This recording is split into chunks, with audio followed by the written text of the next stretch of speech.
Corona وبا کی وجہ سے جہاں لوگ جسمانی مشکلات کا شکار ہوئے ہیں، وہیں معاشی مشکلات کے پہاڑ بھی لوگوں کے سامنے کھڑے ہو چکے ہیں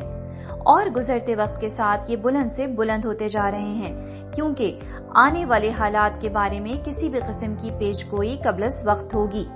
گو کہ سویڈن نے اس وبا کے اوائل سے ہی معاشی مدد کا اعلان کیا تھا، لیکن اس کے باوجود ملک میں بے روزگاری میں کمی نہیں آئی۔ مقامی اخبار کے مطابق وبا سے پہلے ملک میں بے روزگاری تقریباً 7.4% تھی، جو کہ ماہرین کے مطابق موسم بہار 2021 تک 11.4% ہونے کا امکان ہے، یعنی 6 لاکھ سے زیادہ افراد بے روزگار ہو جائیں گے۔ سویڈن نے اس وبا کے پھیلتے ہی اپنے معاشی مدد کے قواعد میں کافی تبدیلیاں بھی کی تھیں، جس کا اثر براہ راست عوام پر پڑا تھا اور لوگوں میں اطمینان کا باعث بھی بنا۔ لیکن اس درمیان میں کچھ قواعد ایسے بھی تھے جو کہ تبدیل نہ کیے جا سکے یا اس وقت ان پر توجہ نہیں دی گئی۔ ایسا ہی ایک قانون بیماری کی صورت میں صحت کی انشورنس ایجنسی کی جانب سے ملنے والی رقم اور اس کی مدت سے متعلق تھا۔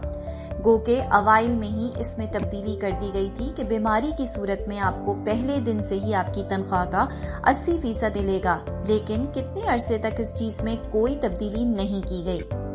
قانون کے مطابق بیماری کی حالت میں آپ کو 180 دن تک رقم کی ادائیگی کی جائے گی، لیکن اس کے بعد کیا ہوگا؟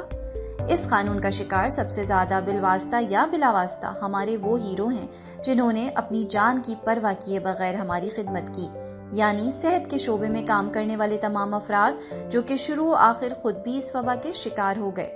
اور کئی افراد تو ایک سے زیادہ دفعہ بھی اس بیماری کے چنگل میں گرفتار ہوئے۔ صحت انشورنس کے وزیر ارزلان شیکرابی کا کہنا یہ ہے کہ ہم خود بھی اس قانون کو تبدیل کرنا چاہتے ہیں اور ہم پارلیمنٹ میں اپنی تجویز پیش کرنے کے لیے تیار ہیں کہ 180 کو 365 دن کیا جائے، لیکن دیکھنا اب یہ ہے کہ اس تجویز کے پارلیمنٹ سے پاس ہونے تک کتنے اور لوگ اس کے چنگل میں پھنستے ہیں۔ مزید معلوماتی اور لیٹسٹ اپڈیٹس کے لیے وزٹ کرنا نہ بھولیں ہماری ویب سائٹ www.urducaset.se